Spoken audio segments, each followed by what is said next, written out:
Le tunnel était plongé dans les ténèbres. En partie inondé d'une eau sombre et nauséabonde qui montait jusqu'aux genoux, il semblait ne pas avoir de fin.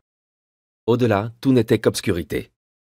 Une obscurité insondable, palpable et collante comme du mazout. J'étais seul, j'avais froid.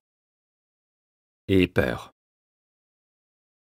J'avançais sans but entre les humides murs de pierre du souterrain, à peine plus larges que mes épaules, brandissant une torche qui n'éclairait pas beaucoup plus loin que le bout de mon bras tendu. Dans cet espace oppressant, le silence était si absolu que le bruit de ma respiration saccadée rebondissait sur les parois comme un écho, et chacun de mes pas arrachait à l'eau noire et fétide un clapotement tumultueux qui devait s'entendre à des kilomètres à la ronde. Mon cœur battait la chamade. J'avais la bouche sèche. J'étais en nage. Un frisson remonta ma colonne vertébrale jusqu'à la base de la nuque. Une sensation qui dépassait la simple perception m'avait fait m'arrêter brusquement en retenant mon souffle. J'attendis quelques secondes, immobile, l'oreille aux aguets. Mais je ne discernais que ce silence frémissant, aigu, tendu comme une corde de violon sur le point de se rompre. Un silence aussi profond que peu naturel. Un silence menaçant. Un silence mauvais.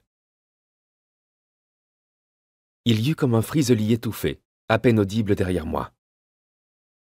Je regardai aussitôt en arrière, mais l'étroitesse du couloir ne me laissait pas me tourner pour l'éclairer de ma torche. Je scrutais l'obscurité par-dessus mon épaule, mais il n'y avait rien. Le bruit étrange avait été comme un chuchotement lointain à la limite de la perception. Je l'avais à peine entendu que je doutais déjà de sa réalité. Contenant ma respiration, je ne bougeais pas, guettant autre chose, n'importe quoi, pour me confirmer que je n'étais pas le jouet de mon imagination. Mais rien ne se passa. Le corridor que j'avais laissé derrière moi demeurait aussi muet et lugubre que celui qui s'étirait devant. Des galeries mortes, abandonnées, où j'étais le premier homme à m'aventurer depuis des milliers d'années. Et pourtant, je n'étais pas seul. Il y avait là autre chose. C'était indéfinissable, comme une présence maligne qui imprégnait tout, qui était partout, et qu'il m'était néanmoins impossible d'appréhender. Le souffle suspendu, je restais encore quelques secondes dans la même position, la tête tournée vers l'arrière. Les battements de mon cœur me martelaient les tympans et la sueur coulait sur mes tempes. Je ne voyais toujours rien. Je n'entendais absolument rien.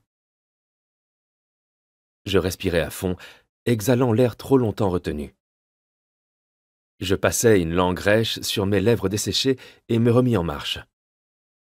J'allais plus vite à présent, presque avec hâte. Un instinct atavique et irrationnel m'assurait qu'il y avait là-dessous quelque chose qui me suivait furtivement.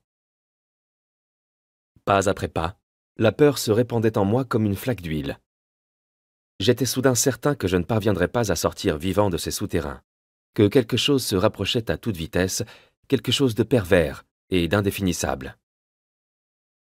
Je me mis à courir, mais j'avais du mal à avancer dans cette eau qui semblait épaissir pour mieux me retenir.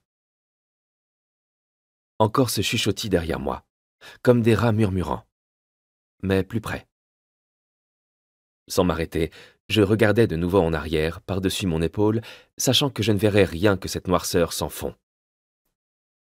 Instinctivement, je pressais encore le pas, luttant pour écarter de mon esprit la terrible certitude que quelque chose s'approchait. Un être qui défiait l'imagination, décidé à m'attraper, à faire de moi la victime d'un acte effroyable, pire que la mort. Le bruit se répéta une troisième fois, accompagné d'un crissement âpre de pierres griffées.